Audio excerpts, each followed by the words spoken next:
उषा अपनी 2 बहुओं के साथ चंदन नगर में रहती थी। एक दिन उसकी बड़ी बहू रश्मि अपने कमरे में बैठकर अपनी माँ से बात कर रही होती है। हाँ माँ, मुझे भी आप सबकी बहुत याद आ रही है। कितने टाइम से नहीं मिले हम। सोच रही हूँ जल्दी मिलेंगे, और मेरे आने पर जागरण भी रखवा लेना आप। ठीक है माँ, रखती हूँ, बाय।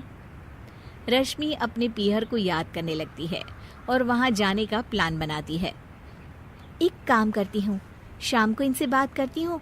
इस बार तो 1 महीने के लिए रह कर आऊँगी। हाँ। तभी चेतना रश्मि के पास आती है। दीदी, पता है क्या, मेरे पीहर में सब लोग घूमने जाने का प्लान बना रहे हैं, तो मैं सोच रही हूँ कि मैं भी उनके साथ चली जाऊँ। बड़ा मज़ा आएगा। क्या तू भी अपने पीहर जाने का सोच रही है?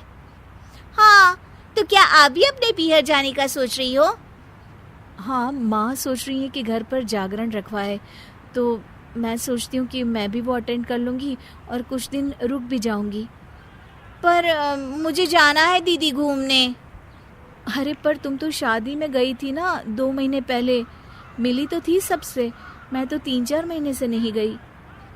शादी में कहाँ मिलना हो पाता है ठीक से। 2 घंटे में तो वापस आ गई थी मैं। वो सब मैं कुछ नहीं जानती। पीहर तो इस बार मैं ही जाऊंगी, तुम अगली बार चली जाना। नहीं दीदी, पीहर मैं जाऊंगी। मुझे जाना है घूमने अपने मम्मी पापा के साथ। देखो, मैं भी अपने मम्मी पापा को बहुत मिस कर रही हूँ, और इसीलिए इस बार पीहर तो मैं ही जाऊंगी। ठीक है, देखते हैं कौन जाएगा। और मेरी एक बात सुन लीजिए दीदी, अगर मैं नहीं जा पाती तो फिर मैं आपको भी नहीं जाने दूंगी। हाँ हाँ, मैं नहीं डरती इन खोखली धमकियों से। जा, करना है कर ले। रात में रश्मि और चेतना अपने पतियों को पीहर जाने वाली बात बताती हैं। तो क्या हो गया रश्मि, अगर चेतना जाना चाहती है तो जाने दो, तुम कुछ दिन बाद चली जाना। जी नहीं, मैं ही क्यों झुकूं हमेशा। अरे बड़ी हूँ इसलिए, तो बड़ी हूँ इसलिए पीहर तो पहले मैं ही जाऊंगी। आप देवर जी से कह दीजिए कि वो चेतना को मना कर दे। अरे पर मैं कैसे उन दोनों के बीच दखल दे सकता हूँ। चेतना भी ब्रिजेश से पीहर जाने की गुहार लगा रही होती है। भैया से मैं बात नहीं करूँगा, तुम दोनों का आपस का मामला है, और वैसे भी तुम दोनों माँ से ही क्यों नहीं पूछ लेती हो। इस समस्या का समाधान निकालने के लिए वो चारों उषा के पास जाते हैं।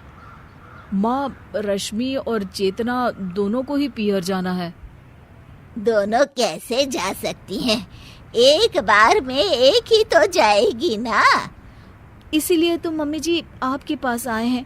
आप ही बता दो कि मैं जा सकती हूँ ना। अरे दीदी, ऐसे क्यों पूछ रही हो? आप ना बातों को घुमाओ मत। मम्मी जी, आप बताइए कि किसको जाना चाहिए। जाना तो मुझे चाहिए, क्योंकि तुम तो शादी में होकर आ चुकी हो एक बार। ये तो मम्मी जी डिसाइड करेंगी। आप क्यों बता रही हैं दीदी? मैं इसलिए बता रही हूँ ताकि मम्मी जी को फैसला करने में आसानी हो। वे दोनों बहस कर रही होती है और उनकी सास उन्हें बीच में ही रोक देती है। ओहो, तुम दोनों मेरी भी सुनोगी या अपनी ही कहे जाओगी? सॉरी मम्मी जी, आप कहिए। मैं ये पूछ रही हूँ कि कब जाना है। दोनों एक साथ बोलती हैं। मम्मी जी, कल जाना है। मम्मी जी, कल जाना है। कल? नहीं नहीं, इस पूरे महीने तो सवाल ही नहीं उठता। क्यों मम्मी जी? क्योंकि कल तो मैं अपने पीहर जा रही हूँ, अपने भाई के पास। कुछ दिन वहीं रुकूंगी। तुम दोनों अगले महीने चली जाना, ठीक है? चलो, हो गया फैसला। अब खाना खा लेते हैं, चलो। अरे पर मम्मी जी सुनिए तो। उषा कमरे से चली जाती है और दोनों बहुएं कुछ नहीं कर पाती। अगले दिन उषा अपने पीहर जा रही होती है।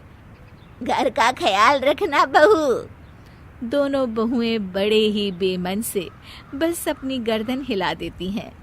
जी मम्मी जी। जी मम्मी जी।